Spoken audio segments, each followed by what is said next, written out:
Now, Gandhi did a lot of good for the world. He used nonviolence to free his people from British colonial rule.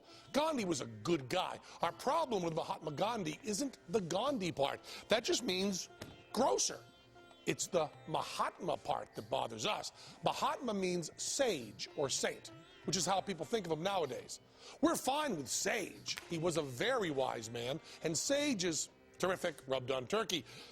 But saint? Saint implies an information source beyond even Google.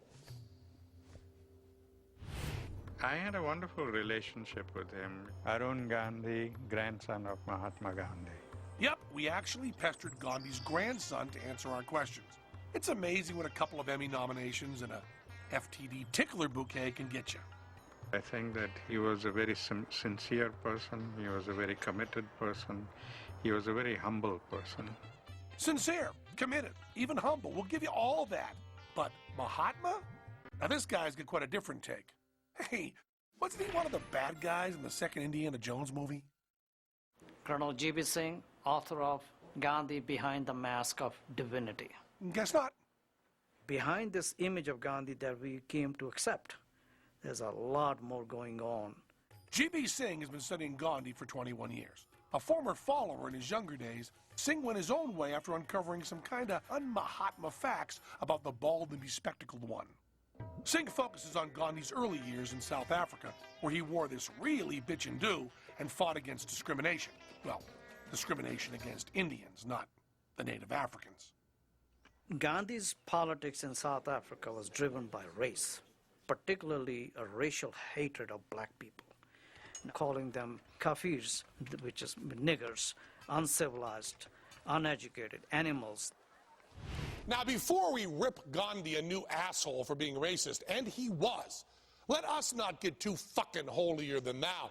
While Gandhi was bad-mouthing the African blacks, our U.S. Supreme Court was backing segregation, and the KKK were the heroes in the hit movie Birth of a Nation. So sure as fuck, we are not saying any of us Americans were holier than Gandhi. But listen to what Gandhi said about blacks in Africa. Now, Teller and I don't even want to be on camera during this. Teller, get our little Gandhi puppet. The Kafir's sole ambition is to collect a certain number of cattle to buy a wife with, and then pass his life in indolence and nakedness. They are loafers, a species of humanity almost unknown among the idiots. Okay, so my bullshit Indian accent is pretty fucking racist, but did you hear those words? He's telling everyone, no, do not mistake the Indians for the niggers. He did not want to be with them. He did not like their food. He did not like their behaviors. He just had nothing to do with them. But I was very careful to make my own position very clear. He sure did. Gandhi started a newspaper, Indian Opinion, in which he laid out his racial beliefs in 4 languages. Gandhi had written at least 16 columns in that newspaper, inciting the Indians to go after blacks. I don't agree that grandfather was a racist. You know, he was living in a different era, in different circumstances than we are living now. That's true. He was living in a time when racism was the norm, so Gandhi was normal and pretty clearly not a saint. If you happen to go to volume 8 and 9 of collected works of Mahatma Gandhi, you can read Gandhi's own writings about those racial hatred of black people. Gandhi never claimed to be a saint.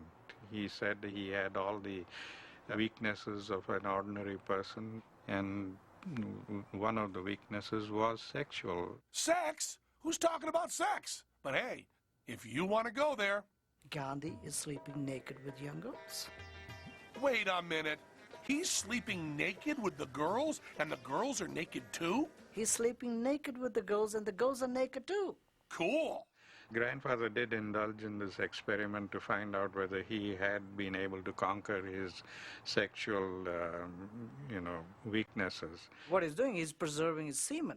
And according to the yoga doctrine, that gives him a spiritual power. Sure, in one nasty-ass case of blue balls.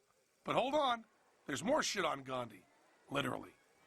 Sources say Gandhi was concerned about internal cleanliness and routinely received enemas and also performed enemas on young girls. No, that's wrong. He never performed young enemas on young girls. Well, at least it wasn't standard operating procedure. Giving enemas became a standard operating procedure for him. Oh, The Holy Father will ask them, the sisters, did you have a good bowel movement? And of course, if sisters didn't have the good bowel movement, the Holy Father would be ready there to put it in the back and let them have the enema. So early in the morning, the shit is all over. yep, Gandhi was a giver.